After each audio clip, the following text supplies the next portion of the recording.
31 to be a Premier League manager is crazy, albeit that you were the same age.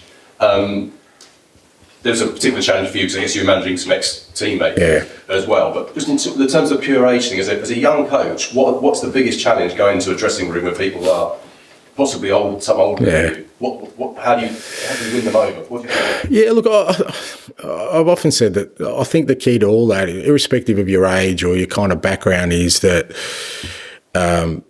you have to be yourself, and that's harder when you're younger because do you really know yourself? And I think the worst thing you can do is go in there and try and make an impression by being somebody you're not, because over the course of time, people will see through it. Eventually your true self shows yourself. Now, I remember, like I said, when I was, his age, and I walked into the dressing room, like I said, guys who I'd played with, some close friends of mine.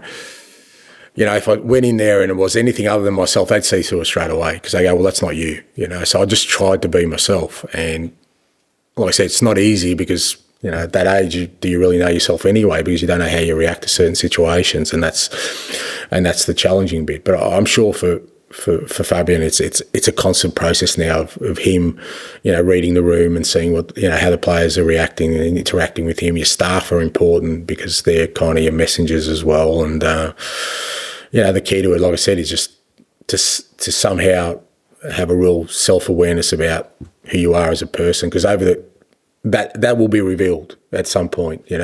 How you are when you lose, how you are when things aren't going well, will all be revealed. And if what you've shown them first up is not really you, I think over the course of time you're going to lose them because they're going to say, well, we don't really believe what you're saying. Just on the flip side of that, I don't know if you saw the pictures of Jurgen Klopp this week getting an award in Germany, but you looked $1 million, didn't you? Yeah, well, that's what I mean. It's like 5 months out of the job, you've got 10 years. Yeah. Funny that, Has he done a press conference since? No. I hate to remind you, but you're, as well as Fabian being the youngest, you're now the oldest. Yeah, thank you, mate. But in all seriousness, do you ever, when you look at how good Jurgen's looking now, do you ever worry about what toll it might be taking on you? And as you get older, what do you have to do differently to maintain the physical and psychological oomph that you need to do the job? Yeah, look, it is a challenge, and like I said, I think the role is becoming more difficult than when I first started, absolutely, just in terms of the demands, and not just in the Premier League, but just in general, the demands of, and the pressures and the sort of short-term nature of roles in general in football for managers. And look, I've my philosophy on all that is that I think just generally in life, stress is the biggest thing that will hamper those things you're talking about, your health, whether you're mental, physical health. And I've learned to get to a space where I try not to let that into my life, whatever circumstance, particularly in the professional world. And that becomes really discipline, like I said, in just making sure that what's important to you stays important to you. Don't get sort of drawn away from that by being dragged into areas that other people potentially want to take you in. That like I said, I've become really good at making sure, because I think if I'm, like I said, I'm, the oldest now, and if I ever get to the stage where I don't wake up in the morning and really look forward to the day, I know then, that's the time for me. There's no point in me hanging in there, because that's when I think you're doing it for the wrong reasons, and that's where that stress gets in. But it's just, again, I think a lot of it is just about understanding yourself as a person. And I know what's important to me in my life, and I know what's important to me in my professional life, and that's my anchor. And if I stay to that, hopefully I kind of keep everything else away. Paul, have you managed to keep your curiosity? Oh, absolutely. I think, I really think it's important, and the beauty of it takes you down different roads. So, I'm probably not as curious about the same things I was curious about 30 years ago. Back then it was like, football saturation. Now it's more about, life and other things. And I think it's important, for us in our roles where 99% of our work is, mental, not physical. How do you exercise your mind? And I think being curious is the best way to do that. So it takes you to some weird and wonderful places, mate, that you normally wouldn't expect. But Yeah, I still have that. That's what I wanted to ask. There's no secrets in football, so it's very curious. Presumably, You look beyond it. Where do you go? Oh, mate, just life, mate. It's like we, get our heads up from these things and just experience life. You'd be amazed what you see. I learn things from my kids. I learn things from my wife. I learn things from my friends, from people I interact with. I read about. I listen to. Just life, and it's the best educator there is. Better than school, better than anything else is life. But you've got to be engaged in it, And like I said, it's not like I'm wandering the streets and talking to random strangers, but I think you have a conversation with someone, or you listen to someone, or you interact with someone, and you walk away. As I said, the best conversations you can have are the ones where you don't talk and just listen. And I'm a good listener. When you look back, and you're just starting out as a manager, is it in some ways more fun in those days? Because the pressure's a bit different. Flip side being, if you were to be out of a job suddenly here, you'd probably walk into another one at some point. When you're a young manager starting out, there's no guarantee that might be your only chance. Yeah, but I mean, I know what you're saying, but at the same time, I think for any manager, I was watching sort of Graham Potter on Monday night. It doesn't matter sort of the payoff or you get another job. It's still not great to lose your job. That feeling is still there. I think people kind of think, he'll be all right, he'll get another job, or he's got a good payout. But you're still, you're driven by wanting to succeed, and you don't like when somebody said, well, no, sorry, you haven't, So I think that has to be there. I always said in this job, if you get comfortable, if job security is your main driver, you're pretty much gone. There's got to be that competitive edge. But I still find it fun. I still enjoy it. I still, there's, like I said, there's never a day I wake up and think, I've got to go in today. I've got a press conference at 11 o'clock. And, I think I just enjoy it. I feel blessed to do what I do. And but that doesn't mean that I'm comfortable with it and it's okay if I don't succeed here. No, I'm getting up. I want to succeed here. That drive is definitely there. Done. And just on Kulusevski's move to the middle again, did he have to kind of convince you that was his best position? Because he was very vocal about it at the back of it last season. Pretty clear that he wanted to play now. I may be wrong, but I seem to remember you saying you still thought he was a winger in sort of spring last year. So how did that process happen? No, and when I said that, he was, because we didn't have any other options for ourselves out there, and a lot of these things are just an evolution. Again, you always got to temper, what players say and what they want. Ultimately, my role is to kind of try and figure out what the best is for the team and what the best is for the player. I always thought he could play inside, because when I looked at when I took the job, I kind of looked into every player's background. I could see a lot of his early background was playing in more central areas, and he kind of developed into this sort of wide player in different kinds of systems, and it kind of suited him when it was a transition, a counter-attacking team, because he has that capacity to run. But with the way we played, I could see, like I said, I think the thing I noticed with Decky after a while was that he felt constrained playing as a winger in our system. I still think in a different system he could play very, very well as a winger. I think he showed that. Because he just wanted to be involved all the time. And like I said, if you look at the way our wingers play, that's sometimes the discipline is in not being involved just by holding your position. So it was then a matter of, getting him inside, but then he still had to work with the parameters of, how our guys inside work. And, he's thriving in it at the moment, and I think it's exciting, the potential he has to play in there. Talking of your wingers, Timo missed a couple of 1-1s against United, and there was that chance last night where he tried to go around the keeper and put it inside netting. I mean, how's his confidence? And I guess, do you kind of want more from him than kind of got? Yeah, no, look, again, it was 14 days ago those questions were asked of Brennan, and it's like I said, I think I said at the time, it's where we're at in this world where we just think he's missed 2 chances, so he's hopeless. No, he's not hopeless. all footballers at this level are very, very good footballers. He's just had a bad day. If you write a bad article, it doesn't mean you're hopeless, yeah? You go, well, actually, I could have done better there, but I'll write the next one. Now, like I said last night, Timo, his first action, I think he took on the winger, put in a brilliant cross for Will, and, Will didn't quite get on the end of it. And if that goes in, he's had a great assist. Like you said, then he gets a chance of one-on-one. If he scores that, in the last 2 games, could have had a couple of goals, we'll be having a different conversation. But that's the fine lines. But in terms of his general play, I think the last 2 games have been really good for us. He's been taking on his plays, but getting in the right areas. Yes, goals help. We've seen that with Brennan for those kind of positions. But that doesn't mean he's not a good player, and that's where we it just bemuses me not bemuses me, it's a wrong word, but I get really annoyed when, they put everything into that moment to say that, he's not a good player. Of course he's a good player. He's a fantastic player.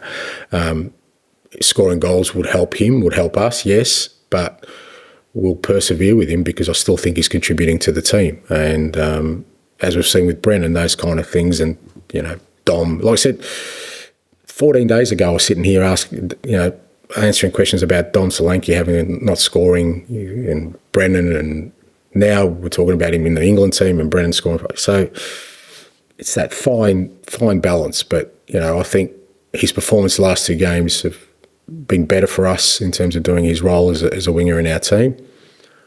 Yes, a goal would be great for him, but not for me to say that, I expect more from him in that position. And just on Fabian again, there's a lot of chat about his high line after the Chelsea game. I'm guessing that's quite familiar. I don't know, mate. So it's a question you'd need to ask him. Our high line against Chelsea is quite infamous. I don't think he took that as a carbon copy. But look, I think he has. When you look at Brighton, there's been a consistency about their football probably since Graham, maybe preceding Graham came in, and then obviously with Roberto, and you can see still that possession. But I think there has been a change in the way they defend. They're a lot more aggressive. I think that's sort of Fabian's imprint on it. So great challenge for us in terms of that. Just on that, actually, to follow up, I think this club has tended to kind of lurch between styles in the past. They went from Villas-Boas to Harry Redknapp, from Pochettino to Mourinho. Is part of what you're doing there, that this kind of club DNA that the chairman's talked about and Johan Lang's talked about? Brighton a good example of that, the kind of smooth transitions between projects to kind of manage to seem to play in a similar way. Oh, look, I think it definitely... It just makes real important decisions in a football club a lot easier, in my opinion. If you know what you want in terms of, say, style of play, style of player, if you know this is what I want, well, there's plenty of evidence. You go look at a manager and you say, well, how have his teams played? Or you look at a player, how has he played, right? But if you don't, and you just say, well, he's a great manager, let's just bring him in, and you say, but I also want him to play attacking football, but you look and he hasn't done that, well, you're going to, doesn't mean you get it wrong, but it's more likely to be not a good fit. Same with players. So, and like I said, it's about what the club really identifies as important to them. So Brighton have identified. So I think that's why they've picked managers who have all done well for them, because they go, well, this is what we want, this is what we've got, and this guy has shown evidence he can do that. And like I said, it's the same with players. Like, unless you have a real clear idea of what kind of striker, what kind of winger, what kind of centre-back you want, just going for the best centre-back isn't necessarily going to work. Just going for the best manager is not going to work. And it's a big part of sort of my decisions I've made, in my career, is about where I'm going. Do they know what they're getting? Because I'm not changing. It's not like they're going to put me in here and say, well, look, we want you to play counter-attack. That's not going to happen. So I just think but, at the same time, clubs, owners, they get pressurised and saying, well, he's a great manager, he's available, go and get him. But, is he going to be a good fit? Don't know. So I think it's the way to go, but others choose a different path. Okay, we've only got a couple of minutes left, so we'll go there. And then sorry, I've been rabbling on today. Who too, bud? comes to Richarlison as well, there's some tips spotted him back on the how close is he back? Yeah, he's going well. Hopefully, post-international break, we're kind of hoping we'll get him sort of involved in team training during the international break. Sort of, we've always got a smaller group, integrate him, and then provided he gets through that, I reckon post-international break he should be okay. And he established himself more towards the end of last season as well, and now you've got a brand new striker in the building as well. How do you kind of foresee the dynamic of Rishi and Dom kind of competing with one another after? Oh, mate, I'd love that. You know, it's exactly what we want. That was the plan at the start of the year, and then you end up, second game of the season, neither of them are available. So we've already seen we've got a hell of a lot of games, and we want to maintain and be competitive in all of them. And I can't wait to get Richie back available. He's, like I said, when he played for us last year and he was fit, he scored goals. So for me to have the ability to have him and Dom as our strikers, and Richie can play wide as well, but especially in that central area, can't wait to get him back. But at the same time, his recent history over the last probably 2-3 years is that he hasn't been able to sustain, he's kind of broken down. So what we're trying to do this time around is try and do everything right with everything we do with him so that when he comes back, he stays back. I think that's the key with Richie, and hopefully that's the case. John, finish with you, please. Do you remember back in '96, anybody saying, 31, how's this going to work with us? Yeah, a lot of people, myself included, And when you look back now, I mean, it's just, I think to myself, just even the person I was back then, having said that, I felt comfortable. I didn't feel uncomfortable. I think for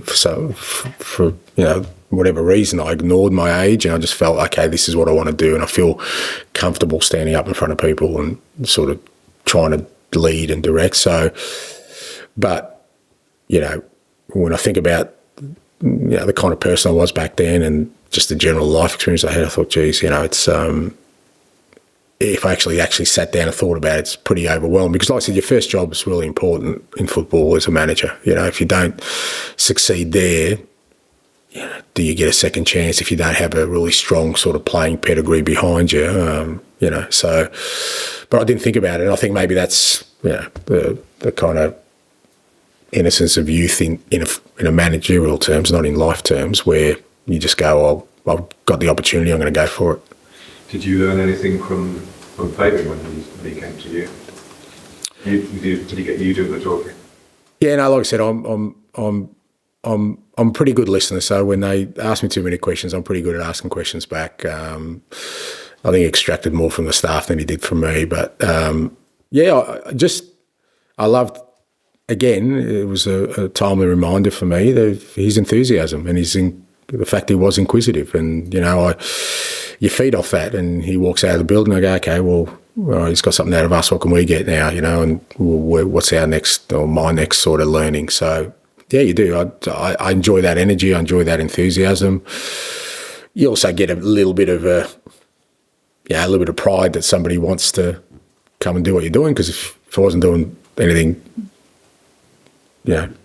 decent, they wouldn't be coming and asking questions. So that makes you feel good as well. So, and you're never too old to feel nice about yourself. And yeah. Was it a surprise that his name popped out of the Brighton supercomputer? No, I don't think so. I think when you because I'd followed his team pretty closely because, like I said, Jackson Irvine's there, we had another young Aussie boy, Connor Metcalf. I kind of followed the Aussies anyway, and there's, like I said, plethora of games on a weekend. I'd pick and choose what I watch, but I'd followed him, and I kind of sensed that he'd be one of the ones that probably were a decent fit for kind of the way Brighton work. Okay, thanks. Thank you. Thanks. Good luck. Thank you. When was it? Penalty fell. When was Hurzeler again? I think it was the second after the last. It would have been. Well, might have had a break. Might have been January. Thanks. See you later.